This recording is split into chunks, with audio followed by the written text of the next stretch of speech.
पश्चिम बंगाल विधानसभा चुनाव के दूसरे चरण के लिए प्रचार प्रसार जोरों से चल रहा है। लगातार बयानबाजी का सिलसिला भी जारी है। इसी कड़ी में भाजपा के राष्ट्रीय अध्यक्ष नितिन नबीन ने पश्चिम बंगाल के नदिया में रोड शो किया। इस दौरान उन्होंने ममता बनर्जी पर जोरदार निशाना साधा और साथ ही उन्होंने ये भी दावा किया कि पश्चिम बंगाल 4 मई को नई उड़ान के लिए तैयार है। उन्होंने और क्या कुछ कहा, सुनिए। नरेंद्र मोदी और भाजपा के साथ दिख रहा है और यही कारण है कि पश्चिम बंगाल की जनता ने ये चुनाव लड़ा और भारतीय जनता पार्टी ने उसकी अगुवाई की। और आप पीछे से लेकर आगे तक देख सकते हैं किस प्रकार से हर एक विधानसभा में भाजपा का कार्यकर्ता से अधिक जनता सड़कों पे आ गई है। और मैं मानता हूं कि हर घर घर से अब आवाज आ रही है, ए दिखे न ओ दिखे, इस बार वोट दिवे मोदी जी के। अप्रत्याशित जीत की उम्मीद आप कर रहे हैं, जैसे बिहार में लैंडस्लाइड विक्ट्री हुई थी। देखिए, जनता जब मूड बनाती है तो वो कोई आंकड़े को नहीं रखती है और मैं मानता हूं कि जनता की ये जीत होगी।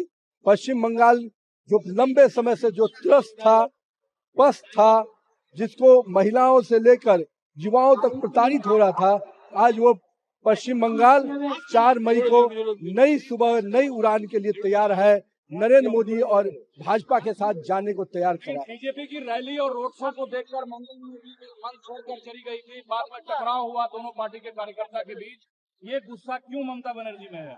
दीदी अगर काम की होती, दीदी लोगों के साथ जुड़ी रहती, लोगों के भावनाओं के साथ काम करती, तो आज ये हताशा और निराशा दीदी को देखने को नहीं मिलता।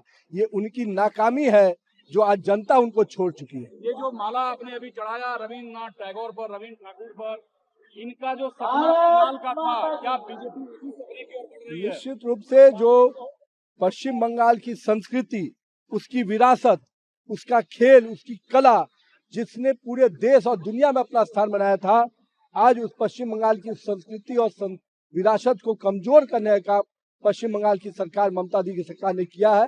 हम भारतीय जनता पार्टी अपने संकल्प में मानते हैं कि हम भारतीय संस्कृति और पश्चिम बंगाल की संस्कृति को आगे लेके जाएंगे और जो यहाँ के हमारे कवियों की जो भूमि रही, हमारे बड़े बड़े कलाकार, खिलाड़ी यहाँ से हुए, उन सब को नए भारत के तस्वीर में देखना चाहिए। अध्यक्ष हैं और बड़ी बात यह है कि आप युवा हैं, जो आपके कार्यकर्ता पश्चिम बंगाल में हैं, उनके लिए कोई खास संदेश सेकंड फेज के लिए? मैं बस यही कहूंगा अपने कार्यकर्ताओं को, अंतिम समय तक बूथ पे जुझे रहना है।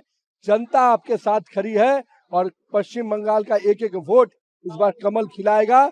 4 मई को भगवा लहराएगा। सीट कितनी सर? सीट पूरी तरह से पूर्ण बहुमत की सरकार बनाएगी और आंकड़े में मत जाइए, जनता साथ आगे खड़ी है।